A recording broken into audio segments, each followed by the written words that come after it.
Good morning. Okay, so a couple of things which I don't really know what to make about, but they're all like happening on the same spot. So, Birdling Flats, which for those who don't know is located just off the coast of Christchurch, I about 3 days ago. In fact, I'll go back a bit further. So, for the last couple of weeks in Golden Bay, we've been getting some pretty strange visitors to the area. So, took photos of some, little helicopters doing some very, very weird flight paths. I think that one is actually disconnected. I think that's just probably training for search and rescue. But we also have this army makalo that's been sort of zooming around the bay, and initially people are kind of like, oh no, I've like being skeptical, and then they started hearing and started seeing it, and again, this is the thing that's set up a major camera set up on top of it. And then about 3 days ago, I was showing someone how, explaining all this to them. I showed them how flight tracker worked, and I saw an airplane looking up in the sky, so I looked up in flight tracker, and what we found was the Learjet, which has a designated call sign, which basically means that this is kind of this thing is it's basically Air Force Two. At the time when it's got the designation, it actually means no, it doesn't, but it's definitely reserved for very, very high level dignitaries. I have seen this thing previously. There was a case when Rocket Land launched a rocket and it blew up, and this thing was buzzing all around the places that you need to track what's going on. Um, so I said I recognized this thing, and I had a look at, and sure enough, um, Rocket Lab is about to launch a classified rocket from Mahi Peninsula. I think it's called Symphony of the Stars. Now, I don't know too much about this one because it's obviously classified, but the only thing I could extrapolate from its heraldry is the harmonic notes which are used on other launch sites or mission patches, which indicates that it's basically poking the electromagnetic spectrum. And this is where things start to click a little bit in my brain. Now, at the same time, one of my contacts who turned around and he basically said, "Oh, there's a going to be a launch site on this in this area, to uh, up until July the 6th, 2 days after July the 4th, which overseas." There's been a lot of chatter basically about there's been a lot of chatter that something's up, and I think a lot of people picked the date July 4th because of the symbolics of the state of independence, not because of any hard fast intelligence, but because we know that they uh, there is a favouring of dates of significance that have more psychological impact. But this thing was going to July 6th, and it was saying a rocket launch, and I thought, well, and I said that Manapa Peninsula. He said, no, it's in the South Island. I said, well, is that Birdling Flats? And he said, oh, wait a minute, I'll have a look. And basically, he connected it from an area from Chalmers to Rangatira, which is kind of like, and effectively, it's in the armpit of that Birdling Flats, Christchurch, Little uh, armpit. Now, recently, just at the same time, saying that the next day, Greenpeace turn around and they've got a yacht hovering over the top, which apparently is something to do about water career, but that doesn't make any sense. And this thing's just been hovering off the coast of this area, which has a maritime warning on it, which they will know this. So I'm not sure what the hell Greenpeace are doing there, but the plot thickens, as they say. But this area is also basically this is the same area on the same day that the Learjet flew over, the US Air Force Learjet flew over. There was a flight from a New Zealand, basically one of our submarines, but it was specifically circling the same armpit area. And it's got, again, this is this is very sophisticated technology, cameras, electromagnetic spectrums. So there was a lot of interest going on in this area.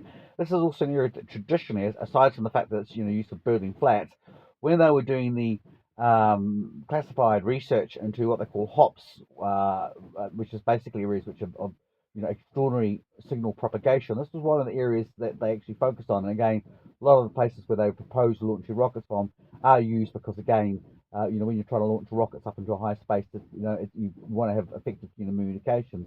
Um, so this area here, then of course, the next thing you know is we've got another person turns around and starts sending me this thing about basically there has been an extraordinary amount of dumping of contrails, which I don't have the precise data. And in fact, for me, normally, I said like, we'll discuss this data to begin with, but this is still about the flight pattern. So normally when planes flying over, I find that the general rule of thumb is that the ones that aren't ordinary contrails, but they have an extraordinary contrail signatures, which nothing like thinking there's normal contrails going on. I normally look up the flight track and actually discover that these ones are not missing. Normally again leans towards thinking that the craft which are military, and I often believe that a lot of those trail affiliates, they are involved in propagation, and normally a lot of them have to do with communication and submarine activity. Which is something that Marines as well, and back in the here before, but that's easy.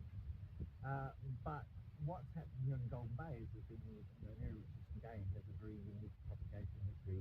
They had a classified radar here operated about towards the field split in the World War II period, and if you follow the arches, but you will find the intersection point between SuperDarm, and which is a very powerful radar that's transmits out of Antarctica, and the Harp high altitude translucent, you will know what HAARP is, strong Alaska, and it intersects at that point.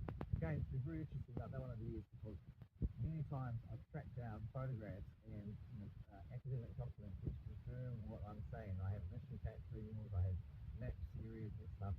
Every time, it never lasts very long on the internet. At least it's not, again, I've had articles to try to, dismiss this whole, Birdling Flat and HAARP connection, and actually newspapers for electric reinforcing it, and put those up, and then it gets taken down.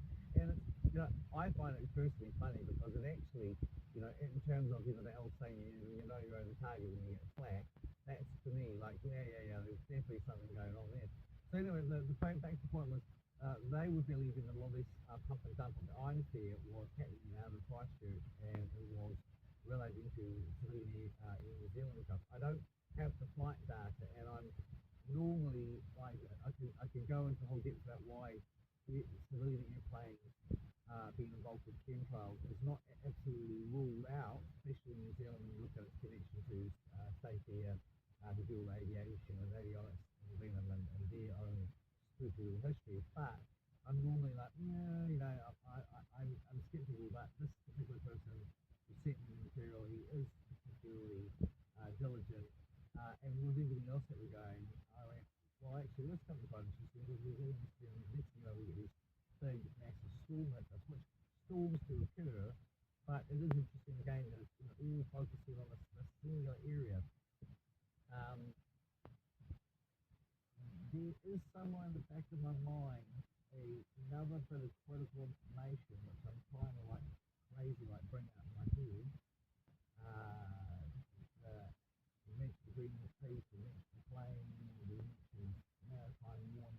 Oh, okay. So the other thing that's actually happening at the moment, of course, is that our little learjet came out of Mataura, or I don't even know how to pronounce it, it's in Australia, and from there had been previously in the United Kingdom and before there, I think it was in Nunlai place. But the places where it's been is where they've been testing basically it's not even an unmanned drone. I mean that doesn't do it justice. This thing is a fully fledged fighter jet without a pilot.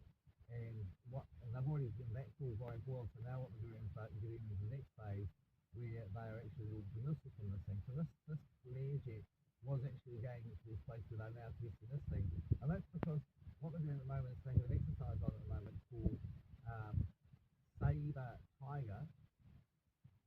Saber Tiger, just a military exercise in Australia, 35,000 troops. It's basically most of it's air logistical stuff, but there's also a lot of weapons testing going on, and there's basically a lot of chatter at the moment that something we all be watching the news, and things are getting even like Iraq, Iran got hit by 3 earthquakes